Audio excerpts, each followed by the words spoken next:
on lâche pas l'affaire, parce qu'on est trop tenace, il n'y a rien à faire, on lâche rien. Bonjour, jeudi 9 février, on vous invite ce samedi à 14 h au Vieux-Port pour la manif contre les retraites. Il faut savoir que la semaine prochaine, on fête nos 4 ans de vidéos, 4 ans d'infos réactives. 274 vidéos sans polémique avec FO, alors qu'il y avait quand même de quoi dire. Bon, là, lundi, FO a envoyé un mail dégueulasse aux agents DPN qui vont subir une restructuration très dure. Bon, comme on dit, les collègues, ils ont le seum. Oui, ce mail est dégueulasse. FO est par principe contre les fermetures de sites. Ils ont voté pour la fermeture de 17 sites en une douzaine d'années. C'est vraiment prendre les gens pour des... Ah, pas mal aussi.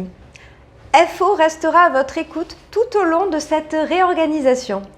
Pour ça, il fallait déjà voter pour l'expertise, comme l'ont demandé les agents. Depuis le début, et comme depuis 50 ans, ils défendent l'approche de la direction et une écoute individualisée, alors que les agents, eux, sont sur une approche collective. Les restructurations au cas par cas, ça n'existe pas. L'employeur ne peut pas présenter au CSE un projet à la tête du client, alors qu'il s'agit de la même catégorie de personnel ou de la même activité. C'est ce que l'expertise aurait clairement dénoncé, une réorganisation inéquitable, injuste, injustifiée. Ça aurait pu contraindre la direction à proposer un plan B ou amener des modifications importantes de ce projet.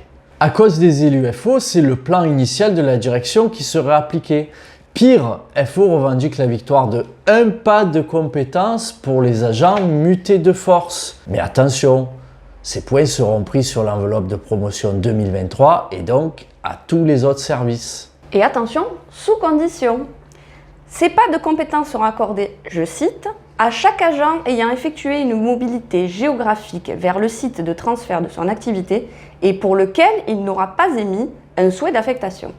Et sauf si l'encadrement relevait un élément manifeste faisant état d'une absence de volonté d'intégration de l'agent sur son nouveau site ou de refus de monter en compétence. Donc, en gros, pour ceux qui ont été un peu corporate et OK pour suivre leur activité à la base, eh bien, vous n'aurez rien. Fameux.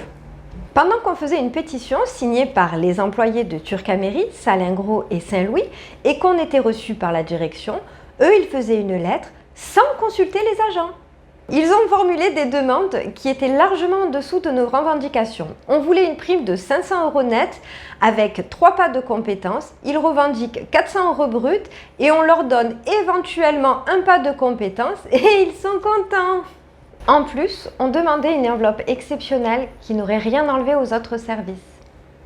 C'est la première fois qu'FO vote contre les fermetures de sites et c'est pas un hasard, c'est parce que les agents sont venus et leur ont mis la pression. Au final, il y a quand même un élu FO sur 12 qui a respecté le choix des salariés et c'était le bon de voter en faveur de l'expertise.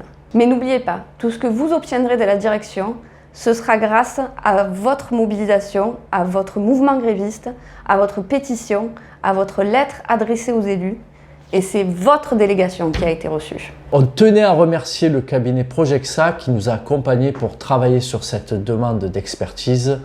Merci encore pour sa disponibilité, son sérieux et son implication. Sachez que l'expertise par un cabinet indépendant est une pratique courante dans les CSE.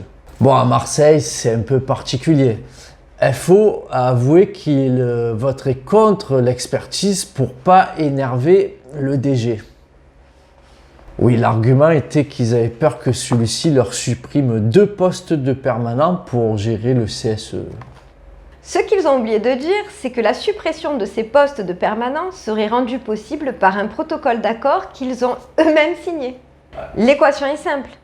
C'est 2 permanents FO contre 67 agents sacrifiés sur l'autel du CSE. C'est pas beau. Vraiment pas beau. Bon, enfin. Autre sujet, la réforme des retraites. Là-dessus, vous savez qu'on va rien lâcher comme d'habitude. C'est dans la rue que ça se passe cette fois. À Marseille, pour les dernières manifestations, le 16 janvier, nous étions 170 000. Le 31 janvier, c'était 205 000 personnes dans les rues de Marseille.